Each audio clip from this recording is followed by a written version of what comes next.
Ladies and gentlemen, this is Hollywood Joe from Hollywood's World of Sports, coming to you today with another edition of Hollywood's Hot Topics. And today's topic is the Home Run Derby. The Home Run Derby has been a favorite event of mine for a very long time now. I've always enjoyed watching it. I've always enjoyed seeing all the big sluggers and the big power home run hitters go to battle against each other. I think personally it's one of the best exhibition type style sporting events that there's ever been. But this year's Derby kind of raised some concerns for me. Number one, there's 8 participants in the Home Run Derby. And, from a historical point of view, it's always been the top 10 people leading in home runs that are in the Derby. This year, and I did some research on this, only one person in the top 10 of home runs right now, or top 8, I should say, competed in the Home Run Derby this year. And that was Kyle Schwarber. You had names like Aaron Judge, Giancarlo Stanton, Jordan Alvarez, Shohei Ohtani, all declined the Home Run Derby. And why is that? Well, over the last several years, there's been this perception that the Home Run Derby screws up your swing. For some of those situations, I agree. The Home Run Derby has caused certain hitters to get in a slump.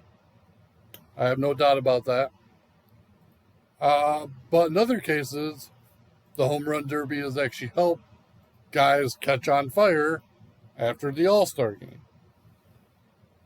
But we also got to talk about the format. I like the idea of the timed rounds.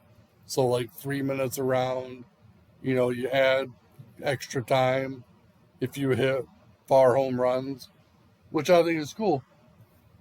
But I don't like the head-to-head matchups. And the reason being is, for example, so let's say, one guy hits 10 home runs, and then his opponent coming up only has to hit 10 or 11 home runs to advance. And you barely get to see him hit. I don't like that. I like the format of when you took all 8 players and the top 4 who had the most home runs in the first round advanced. And then out of those 4, you would take the top 2 and then go into the finals. And I also think there needs to be a carryover from previous rounds. I feel like you should start with your first round total going into the second round and that you add to it. Because, for example, there have been guys that have hit numerous amount of home runs but didn't win the event because of the bracket style head-to-head matchup. Like, for example, this year, Juan Soto hit, I believe it was 52 home runs throughout the 3 rounds. He ended up winning.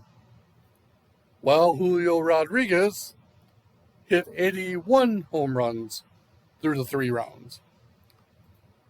You got to ask yourself, how is that fair? I mean, I get there's endurance. I get that there's fatigue. I get that you probably should save some strength and energy for the finals. But I personally believe that total home runs through all 3 rounds should count for something. Not to mention, I also feel like the production of this past year's Home Run Derby was off. I felt like the commentators and the producers in the truck were not on the same page, which has me concerned because it just has me concerned. And my biggest worry is that the home run derby is going to become a lot like the NBA slam dunk contest, where the major stars, the major home run hitters sit out, and you have all these young and upcoming players that you might not necessarily know competing in it. And there's nothing wrong with having one or two up and coming young players because, quite frankly, who really knew who Julio Rodriguez was until the home run derby? I mean, I don't pay attention to West Coast baseball. I know that's probably something I should, but I'm more of a Midwest, East Coast baseball type of guy. And so Julio Rodriguez wasn't really even on my radar. And so while I think it's great that we have one or two up and coming players involved with the home run derby, we also need our superstars. We need, the Aaron Judges, the Otanis, the Mike Trouts, the, Paul Goldschmidt. I could go on about guys who should have been in the home run derby this year and even the past 5 years. And so it's got me thinking, like, why are these all-star games held in the middle of the season? Why aren't they something that's a part of the beginning of the next season or put at the end of the season, when players aren't so worried about getting injured? Same thing can be said for the NBA All-Star activities. You don't see the major stars competing in the dunk contest. You get a couple of them in the skills challenge and the three-point shootout, but a lot of it is young and up-and-coming players. And like I said, there's nothing wrong with one or two up-and-coming players competing in these events. Because, again, it's a great way to make a name for yourself. But, again, if I'm watching one of these big events, I'm not watching it for an up-and-coming player. I'm watching it for the major megastars that draw people to television. Like Julio Rodriguez, if it would have been Julio Rodriguez and 7 other up-and-coming superstars, it probably wouldn't have had my attention until, we saw what they could do. But initially, the general sports consumer wants to see the big stars in these type of events.